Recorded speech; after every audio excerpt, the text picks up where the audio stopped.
Thân chào cả nhà, không nên xem chùa đâu đó. Nhớ đăng ký, like, comment để ủng hộ team nha. 4 cô gái trong phòng ký túc xá chúng tôi đều đã tái sinh. Một người trong số đó còn đang mang thai. Chỉ còn 5 tiếng nữa là tận thế sẽ đến. Kiếp trước, chúng tôi cùng nhau chống chọi qua tận thế. Nhưng cuối cùng vẫn chết trong miệng zombie. Kiếp này, chúng tôi quyết tâm sống đến 100 tuổi. Khi tôi tỉnh dậy, tôi thấy mình đang nằm trên giường ký túc xá đại học. Ba bạn cùng phòng là Tiết Minh Minh, Trung Gia và Từ Mộng Hà cũng lần lượt tỉnh lại. Chúng tôi nhìn nhau một hồi rồi xác định rằng chúng tôi đã tái sinh. Hiện tại là 10 giờ sáng, 5 tiếng nữa tận thế sẽ bắt đầu. Điều đầu tiên chúng tôi nghĩ đến là về nhà. Nhưng chúng tôi đều là dân tỉnh lẻ, dù có mua vé ngay cũng không kịp. Kiếp trước, chúng tôi đã tránh được một lần chết trong quán ăn. Nhưng sau đó vì thiếu thức ăn và nước, chúng tôi sống rất cực khổ. Cuối cùng phải ra ngoài tìm cách sống sót. Trốn tránh khắp nơi, sống nơm nớp lo sợ suốt nửa năm, nhưng vẫn không thoát khỏi số phận bị cắn chết. Lần này, chúng tôi quyết định ở nguyên và tích trữ lương thực, cố gắng sống được bao lâu thì sống. Tôi đồng ý, nhưng với cánh cửa mỏng như giấy của chúng ta, làm sao ngăn được zombie? Với lại, chúng ta cũng không có nhiều tiền, làm sao mua lương thực? Dù tôi không có tiền, phòng ký túc xá chúng ta quá nhỏ, làm sao để chứa đồ? Hay là bây giờ chúng ta đi thuê một căn nhà? Chỉ còn 5 tiếng nữa. Thuê nhà và mua đồ chắc chắn không kịp. Phòng bên cạnh là phòng hoạt động, chúng ta có thể để đồ tạm ở đó. Bức tường này không phải tường chịu lực, sau này đục một lối đi qua là được. Còn vấn đề an toàn, chúng ta có thể ra chợ vật liệu mua gỗ và dụng cụ về, tự mình gia cố cửa sổ và cửa chính. Chúng ta đều là những người từng sống sót qua tận thế. Đây là cách nhanh nhất và dễ thực hiện nhất lúc này. Nhưng trong quá trình này sẽ bị người khác chú ý. Nhưng thời gian có hạn, chúng ta đành tùy cơ ứng biến mà thôi. Khi chúng tôi đang thảo luận, chỉ có Từ Mộng Hà im lặng. Bởi vì cô ấy đang mang thai. Kiếp trước, bạn trai của cô ấy chuẩn bị đi du học trao đổi. Trong phút chia tay, hai người không kiềm chế được. Kết quả là có một sinh mệnh bé nhỏ ngoài ý muốn. 1 tháng sau tận thế, cô ấy có dấu hiệu mang thai. Đứa trẻ này xuất hiện bất ngờ, giống như tận thế, khiến tất cả chúng tôi không biết phải làm gì. Xin lỗi, tôi không thể làm phiền các bạn nữa. Kiếp trước, cảm ơn các bạn đã chăm sóc tôi. Số tiền này các bạn cầm lấy mua đồ. Sống thật tốt nhé. Nếu sau khi chết tôi còn linh hồn, tôi nhất định sẽ trả ơn các bạn.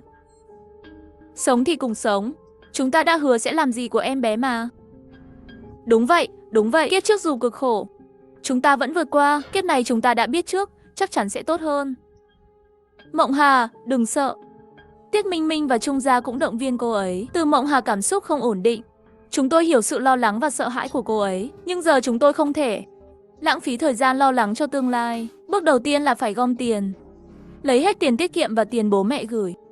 Dùng cả thẻ tín dụng và các ứng dụng vay mượn. Dù sao cũng không cần trả lại. Chỉ trong nửa tiếng, chúng tôi đã gom được 83.000 tệ. Chúng tôi lập tức chia nhau hành động. Tiết Minh Minh đi chợ vật liệu mua gỗ và dụng cụ. Cả vài món vũ khí phòng thân. Tôi và Trung Gia phụ trách nhu yếu phẩm. Tôi liên hệ người giao nước và đặt 50 bình nước tinh khiết. Người giao nước tưởng tôi đang đùa. Tôi chuyển trước một nửa số tiền.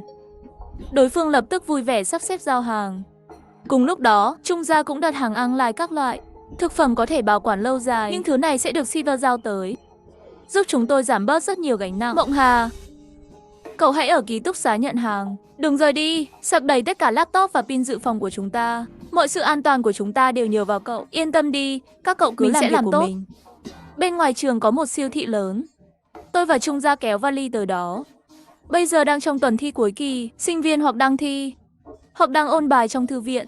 Ký túc xá và khuôn viên trường gần như không có người, chỉ có vài bộ chăn ga, màn treo trên dây phơi đung đưa theo gió.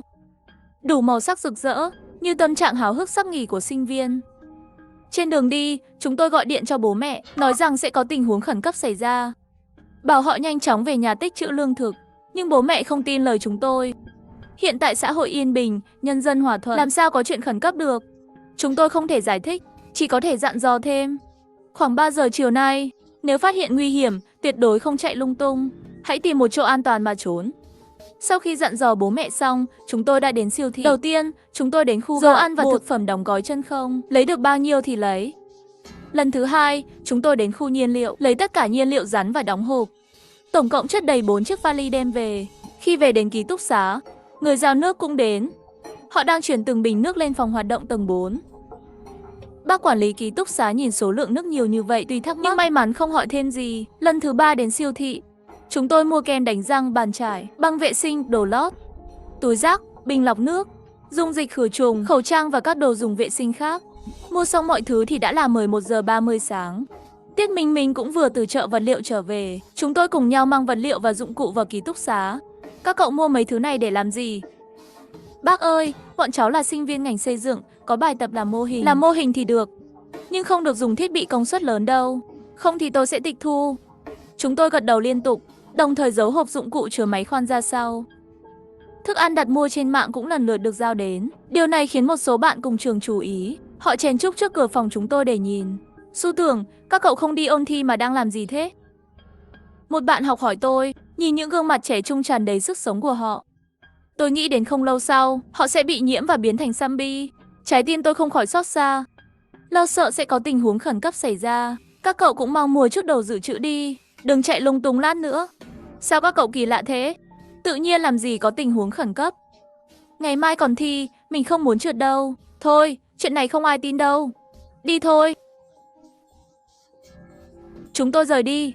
Dù chúng tôi biết điều gì sẽ xảy ra, nhưng lại không đủ khả năng thay đổi tất cả. 12 giờ trưa, chúng tôi mang danh sách bổ sung đến siêu thị. Bổ sung những món còn thiếu.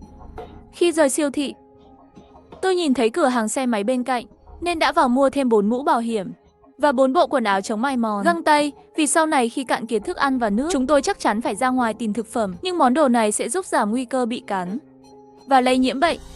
1 giờ 30 phút, chỉ còn 1 tiếng trước tận thế. Chúng tôi đến cửa hàng Mẹ và Bé cùng hiệu thuốc. Tại cửa hàng Mẹ và Bé, chúng tôi dựa vào kinh nghiệm của các mẹ trên mạng, mua sữa bột, quần áo em bé, chăn, ta giấy và bình sữa, túi đồ chờ sinh và các vật dụng y tế khác. Thậm chí, chúng tôi còn tải video hướng dẫn sinh nở. Dù không biết sinh mệnh bé nhỏ này cuối cùng có may mắn chào đời hay không, nhưng chúng tôi muốn chuẩn bị sẵn sàng mọi thứ. Trước khi rời đi, chúng tôi nhìn thấy bô trẻ em và lấy thêm 2 chiếc. Gắn túi rác vào là có thể giải quyết vấn đề vệ sinh sau này. Cuối cùng, chúng tôi đến hiệu thuốc. Nếu sau 9 tháng vẫn không có cứu trợ, chúng tôi chắc chắn phải tự đỡ đẻ. Vì vậy, ngoài các loại thuốc bổ và thuốc chữa bệnh, chúng tôi còn mua kéo, băng gạc, cồn, băng cầm máu và các vật dụng khác. Dù không biết có cần dùng đến hay không, chúng tôi vẫn mua tất cả, cho đến khi tiêu hết số tiền cuối cùng. 2 giờ 40 phút, chúng tôi ngồi xe trở lại ký túc xá. Lúc này, các bạn học hầu hết đã đi thi. Ký túc xá rất yên tĩnh. Chúng tôi xách theo túi lớn túi nhỏ leo lên lầu. Đột nhiên tay tôi nhẹ hẳn. Quay lại thì thấy một bạn nữ đi ngang qua giúp tôi xách đồ. Cảm ơn, mình có thể tự xách được. Không sao, chỉ là giúp một chút thôi. Bên cạnh cô ấy còn có một bạn nữ tóc ngắn đang giúp Trung ra xách sữa bột. Sao các cậu còn uống sữa bột trẻ em vậy? Cái này không phù hợp với bọn mình đâu. Các cậu nên mua loại sữa dành cho học sinh. Được, lần sau bọn mình sẽ đổi. Họ giúp chúng tôi xách đồ đến đầu cầu thang. Sau đó lên lầu, tôi thấy họ đi lên tầng 6, nơi ký túc xá của khoa kiến trúc cảnh quan. Chúng tôi sắp xếp đồ xong, khóa cửa phòng hoạt động lại, rồi lặng lẽ trở về phòng ký túc. Ở tuổi 20, chúng tôi chờ đợi ngày tận thế đến. 3 giờ chiều, mây đen dày đặc che lấp ánh mặt trời. Một tiếng hét kinh hoàng vang lên khắp khuôn viên trường. Tiếp theo là tiếng hét thứ 2 và rồi tiếng thứ 3. Những người nhiễm bệnh bắt đầu tấn công bừa bãi mọi người xung quanh. Những người bị cắn nhanh chóng biến đổi, trở thành xác sống. Từ Mộng Hà ôm chặt bụng, co ro trên giường. Chúng tôi gọi điện về nhà, dặn dò bố mẹ trốn kỹ, tuyệt đối không chạy lung tung. Sau đó, tôi mở hộp dụng cụ, lấy máy khoan và cắm điện. Tiết Minh Minh và Trung Gia cũng nhanh chóng cầm lấy những tấm gỗ. Chúng tôi phối hợp đóng chặt cửa sổ và cửa chính. Khi đang đóng một nửa cửa sổ, một bàn tay đẫm máu xuất hiện bên ngoài khung cửa. Đó là bạn cùng phòng kế bên, Lưu Ảnh. Cậu ấy đã bị cắn. Bên ngoài có chuyện rồi, mình không mang chìa khóa. Cho mình vào trốn một lát được không? Trên cổ cậu ấy đã xuất hiện những đường vân đen. Chúng đang lan dần lên não. Nhiều nhất 5 phút nữa, ý thức của cậu ấy sẽ biến mất và trở thành một zombie. Lưu Ảnh, cậu gọi điện cho bố mẹ đi. Lúc này, lời tạm biệt tốt nhất là nói lời chia tay. Lưu Ảnh sững người rồi nhìn vào kính cửa sổ. Khi thấy những đường vân đáng sợ đó, cậu ấy hét lên điên cuồng. Cho tôi vào! Cho tôi vào đi! Tôi xin các bạn! Chúng tôi không thể mở cửa, chỉ có thể nén lại cảm giác bất lực. Tiếp tục đóng chặt cửa sổ, giọng của Lưu Ảnh ngày càng nhỏ dần. Qua khe cửa, tôi thấy cậu ấy khó nhọc lấy điện thoại ra, bấm một số điện thoại, đầu dây bên kia nhanh chóng bắt máy. Ảnh, con mau trốn đi. Bên ngoài xảy ra chuyện rồi. Mẹ, Lưu Ảnh yếu ớt gọi một tiếng. Chiếc điện thoại rơi xuống đất từ tay cậu ấy. Đôi mắt cậu ấy đã chuyển thành màu đen trắng, không còn ánh sáng của người sống. Ảnh. Mẹ của Lưu Ảnh vẫn gọi từ đầu dây bên kia, nhưng Lưu Ảnh không thể nghe được nữa. Cậu ấy lảo đảo đi lại, tay cào vào cửa của chúng tôi, hơi thở của người sống thu hút cậu ấy. Cậu ấy muốn vào trong, chúng tôi không có thời gian để đau buồn cho cậu ấy, chỉ có thể tiếp tục nhanh chóng đóng chặt cửa. Tin tức truyền hình đang phát đi các cảnh báo. Hôm nay, cả thế giới đều đang gặp tai họa. Chính phủ nhắc nhở mọi người hãy trốn gần nhất và chờ đợi cứu trợ. Chúng tôi liên lạc lại với bố mẹ. May mắn thay, họ vẫn còn sống. Mẹ tôi khóc rất nhiều, lo sợ rằng hai mẹ con sẽ không bao giờ gặp lại nhau. Bố tôi thì bình tĩnh hơn nhiều. Ông từng đi lính, hướng dẫn tôi qua điện thoại cách gia cố nhà cửa, cách trốn tránh và nhắc nhở rằng lúc này phải đoàn kết. Tuyệt đối không được chia rẽ. Mộng Hà, cậu thử liên lạc với Trình Yến đi. Từ Mộng Hà là một đứa trẻ mồ côi. Gia đình Trình Yến đã tài trợ cho cậu ấy sinh hoạt và học tập. Hai người họ lớn lên bên nhau từ nhỏ. Kiếp trước, chúng tôi đều liên lạc được với gia đình. Chỉ có cậu ấy và Trình Yến là không liên lạc được. Lần này, đầu dây bên kia đã bắt máy. Trình Yến biết Từ Mộng Hà mang thai, liền vội vàng dặn dò, chờ anh về, chúng ta sẽ kết hôn. Nhưng anh ấy đang ở bên kia đại dương, cách Từ Mộng Hà hàng ngàn dặm xa xôi. Về được đâu phải chuyện dễ dàng. Anh đừng về, bên đó an toàn hơn nhiều, đợi sau này ổn định rồi hãy trở về. Từ Mộng Hà dặn dò anh, dù chúng tôi không biết sau này là khi nào. Sau cuộc gọi, chúng tôi tiếp tục hành động. Nhân lúc âm thanh hỗn loạn bên ngoài làm ngụy trang, chúng tôi bắt đầu đục tường. Nửa tiếng sau, chúng tôi tạo được một lỗ đủ lớn để chui qua. Sau đó, cửa phòng hoạt động cũng được đóng chặt bằng gỗ. Phòng hoạt động phía hành lang không có cửa sổ, trừ khi có ai đó bay lên tầng 4 từ phía sau. Nơi chứa lương thực của chúng tôi sẽ không bị phát hiện. Phần ban công không bị đóng gỗ, vì làm thế sẽ giống như giấu đầu lòi đuôi. Nhưng đây là tầng 4. Sambi không biết bay. Điều duy nhất chúng tôi phải đề phòng là con người. 7 giờ tối, khuôn viên trường dần trở nên yên tĩnh. Hầu hết mọi người đã bị nhiễm bệnh, lang thang vô hồn. Nhìn ra ngoài, vẫn có một số phòng ký túc xá còn sáng đèn, thỉnh thoảng vọng lại tiếng khóc và chửi rủa. Tòa nhà này của chúng tôi dường như cũng có người, nhưng tôi không xác định được vị trí chính xác. Chúng tôi không bật đèn, kéo rèm cửa và yên lặng sắp xếp đồ đạc. Phòng ký túc xá giờ chật ních đồ đạc. Những vật dụng thường xuyên dùng thì để bên cạnh, những thứ còn lại nhẹ nhàng chuyển vào phòng hoạt động. Khi đi ngủ buổi tối, trừ Từ Mộng Hà, chúng tôi luân phiên gác. Bên cạnh mỗi người đều có một cái búa và con dao, luôn sẵn sàng ứng phó với tình huống bất ngờ. Khi tỉnh dậy vào ngày hôm sau, trong không khí đã có mùi hôi thối của xác chết. Bây giờ là mùa hè, xác chết sẽ phân hủy rất nhanh. Có người đang nôn mửa, nhưng cả bốn chúng tôi đã quen với mùi này. Mùi hôi này sẽ kéo dài cho đến khi mùa đông đến. Chúng tôi tiếp tục liên lạc với gia đình. May mắn thay, gia đình chúng tôi vẫn an toàn. Chúng tôi động viên nhau tiếp tục sống tốt. Sau khi ăn sáng đơn giản, chúng tôi bắt đầu tắm rửa và dọn dẹp. Sau đó, tất cả chậu, xô và các vật chứa đều được đổ đầy nước. Tin nhắn từ nhóm lớp gửi đến. Cố vấn đang thống kê số người còn sống. Chỉ có 4 người phản hồi trong nhóm, và đều là nam. Chúng tôi quyết định giữ im lặng. Trong thảm họa này, khoa xây dựng của chúng tôi chỉ còn 8 trên tổng số 42 người. Có người thắp một ngọn nến trong nhóm. 3 người khác cũng lần lượt thắp nến. Đóng kín cửa sổ, giữ im lặng, tích trữ nước, sạc điện và chờ cứu trợ. Nhưng chúng tôi biết cứu trợ khó có thể đến. Ít nhất là trong vòng nửa năm. Ngày thứ 3 của tận thế, nước và điện đều bị cắt. Khi tỉnh dậy, chúng tôi gọi điện cho gia đình, nhưng lần này tôi không thể liên lạc với bố mẹ. Có thể là do khu vực của họ không có sóng, cũng có thể là lý do khác mà tôi không dám nghĩ đến. Tôi cầu nguyện rằng đó chỉ là lý do đầu tiên. Giống như tôi, Từ Mộng Hà cũng không liên lạc được. Cậu ấy và Trình Yến đã mất liên lạc từ đêm qua. Không ai trong chúng tôi nói thêm điều gì. Chúng tôi chuẩn bị cho tình huống xấu nhất, nhưng vẫn giữ hy vọng để tiếp tục sống. Chúng tôi tắt hết máy tính và sạc dự phòng. Hy vọng lượng pin này có thể duy trì đến 9 tháng sau. Khi đó, chúng tôi có thể xem video để giúp Từ Mộng Hà sinh con. Ngoài hành lang vang lên tiếng rên rỉ của Sambi. Tôi nhìn qua khe cửa. Có hơn chục người bạn cũ đứng lảng vảng ngoài hành lang. Họ lang thang, thân thể rách nát. Còn ai sống không? Còn ai sống ở đây không? 401, 402, 403, 405. Có người hét lên. Giọng nói đầy hoảng loạn, gần như điên loạn, nghe như tinh thần người đó đang bên bờ sụp đổ. Lũ Sambi nghe thấy tiếng liền đổ dồn về phía đó. Lúc này im lặng là cách tự bảo vệ hiệu quả nhất. Nhưng tôi cũng hiểu cho người đó. Có lẽ trong ký túc xá của cậu ấy chỉ còn mình cậu ấy. Rất nhanh sau đó, tiếng kêu ngừng lại. Có lẽ cậu ấy cũng nhận ra tiếng kêu sẽ thu hút lũ Sambi. Ngày thứ tư của tận thế, tín hiệu điện thoại hoàn toàn biến mất. Gần trưa, chúng tôi đột nhiên nghe thấy tiếng ông Tô. Nhìn qua cửa sổ, thấy một chiếc xe tải nhỏ dừng lại dưới lầu. Một người cha cao lớn và một người con trai trung niên trèo lên thùng xe.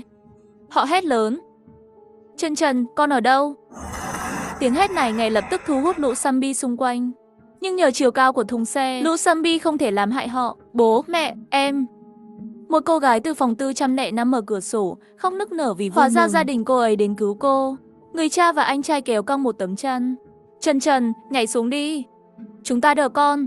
Cô gái không ngần ngại nhảy xuống. Cha và anh cô giữ chặt lấy cô. Sau đó, cả gia đình ôm nhau thật chặt. Nhìn cảnh tượng ấy, chúng tôi ai cũng ghen tị. Có gia đình ở bên lúc này là cảm giác an toàn biết bao. Chúng tôi cũng mong bố mẹ mình, dù có chết, nếu được chết bên nhau thì cũng là một niềm hạnh phúc. Chú ơi, cứu cháu với. Đưa cháu đi cùng với. Những người trong ký túc xá khác thấy vậy cũng đồng loạt kêu cứu. Người đàn ông khó xử nhìn họ. Nhưng lúc này zombie đã kéo đến đông. Nếu không rời đi ngay, họ sẽ không đi nổi nữa. Chiếc xe dần biến mất khỏi tầm mắt chúng tôi.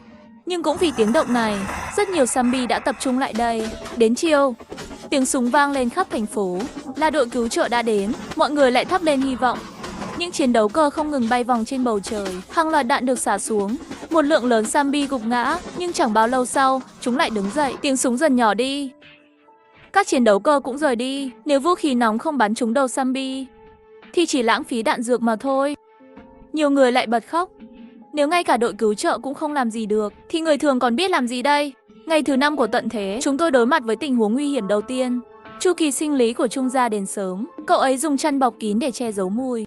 Giữa mùa hè nóng nực, cậu ấy đổ mồ hôi khắp người. Chúng tôi dùng băng keo bịt kín các khe cửa sổ, xịt nước hoa mùi ngải cứu khắp phòng để át mùi máu. Cố gắng hết sức để che giấu mùi hương. Đây là kinh nghiệm chúng tôi rút ra từ kiếp trước. Nhưng cách này chỉ hiệu quả trong không gian nhỏ. Trung Gia ra khỏi chăn. Tôi đứng ở cửa nghe ngóng động tĩnh bên ngoài. Zombie ngoài hành lang không có dấu hiệu hỗn loạn. Dưới ban công cũng không có zombie tụ tập. Chúng tôi thở phào nhẹ nhõm. Hy vọng khi từ mộng Hà sinh con, chúng tôi cũng có thể che giấu được như vậy. Ngày thứ 6 của tận thế, một cơn mưa lớn đổ xuống. Những sinh viên sống sót còn lại đứng trên ban công hứng nước bằng xô và chậu. Phụ nữ còn cởi đồ để tắm. Lũ zombie đứng yên dưới cơn mưa. Chúng để mặc nước mưa xối qua. Trong đám zombie đó, tôi nhận ra bạn cùng lớp và thầy cố vấn. Vài ngày trước, thầy cố vấn còn thống kê số người sống sót trong nhóm, dặn chúng tôi không được ra khỏi phòng. Nhưng giờ đây thầy ấy đã trở thành zombie. Tại sao thầy ấy không ở yên trong phòng? Chỉ có một lý do có thể giải thích. Đó là khi thầy gửi tin nhắn cho chúng tôi, thầy ấy đã bị nhiễm bệnh. Tôi chắp tay, cầu nguyện với trời cao, cầu mong linh hồn mỗi người đều có nơi an nghỉ. Đừng cầu nguyện nữa, chuyện lần này đã đủ chứng minh thế gian không có thần linh. Nếu có, làm sao họ có thể nhẫn tâm để loài người chịu thảm họa này? Không hẳn đâu, sự tái sinh của chúng ta có lẽ là ý trời. Cũng đúng, nhưng chúng ta có thể làm gì? Chúng ta cũng không biết mình có thể làm gì. Điều duy nhất chúng ta có thể làm là trân trọng cơ hội này. Sống thật tốt. Ngày thứ 10 của tận thế, có lẽ mọi người đã nhận ra cứu trợ khó lòng đến. Những sinh viên còn sống bắt đầu tự cứu lấy mình.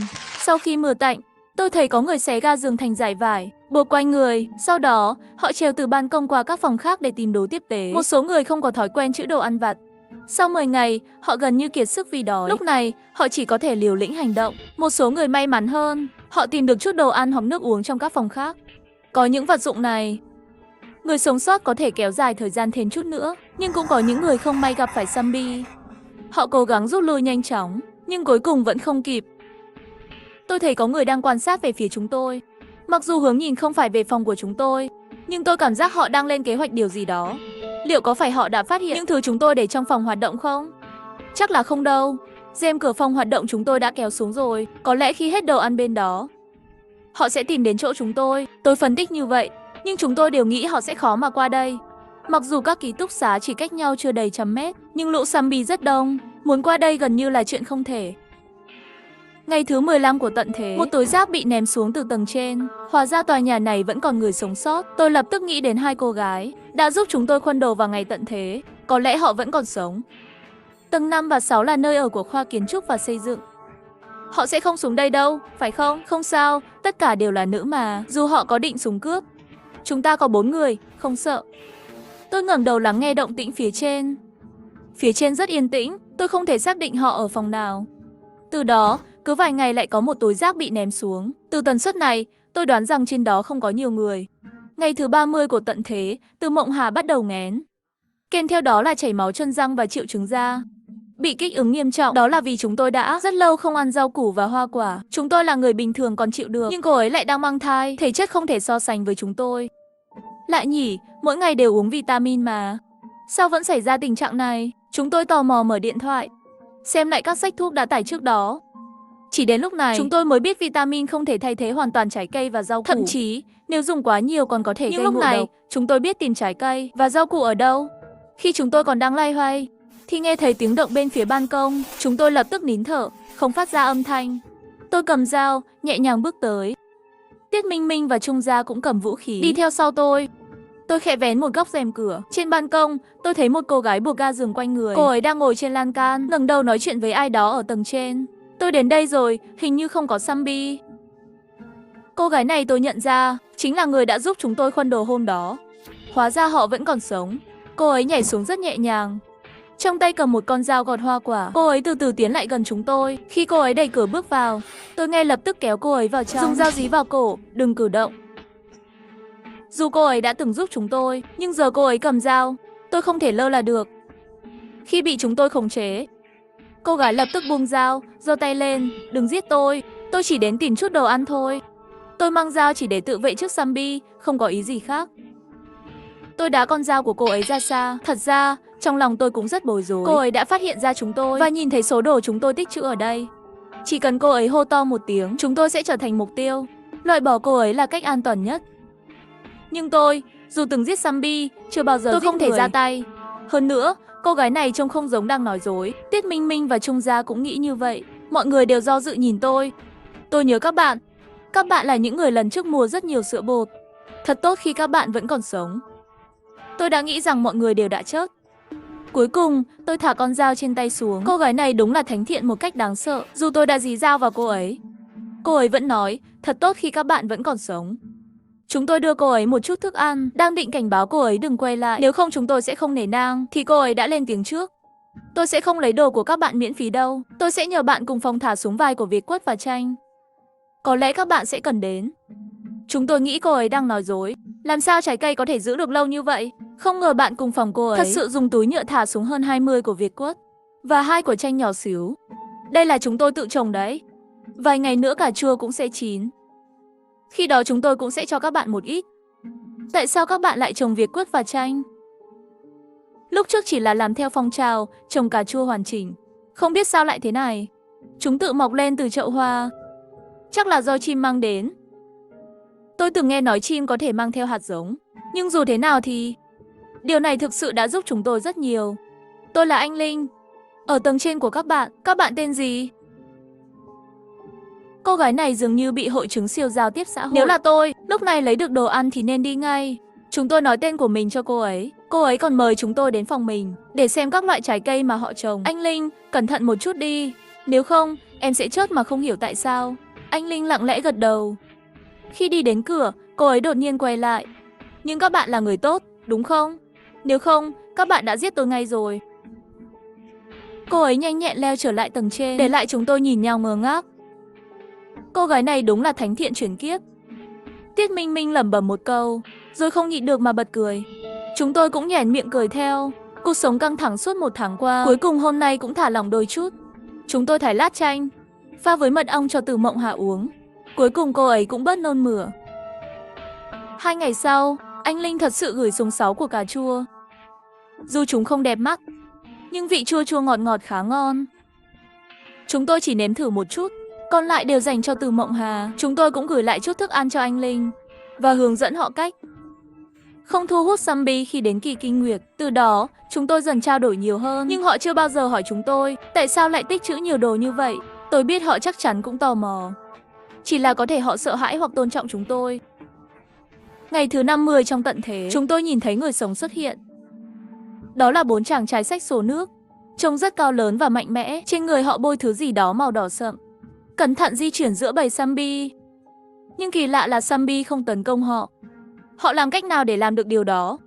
Tôi không nhìn rõ thứ trên người họ là gì, nên mở điện thoại, dùng camera để phóng to. Qua camera, tôi thấy thứ trên người họ giống như máu thịt. Trong đầu tôi lập tức nhớ lại một bộ phim Mỹ về zombie mà tôi từng xem, trong đó có người đã dùng máu thịt zombie để che giấu mùi hương và thành công tránh được zombie.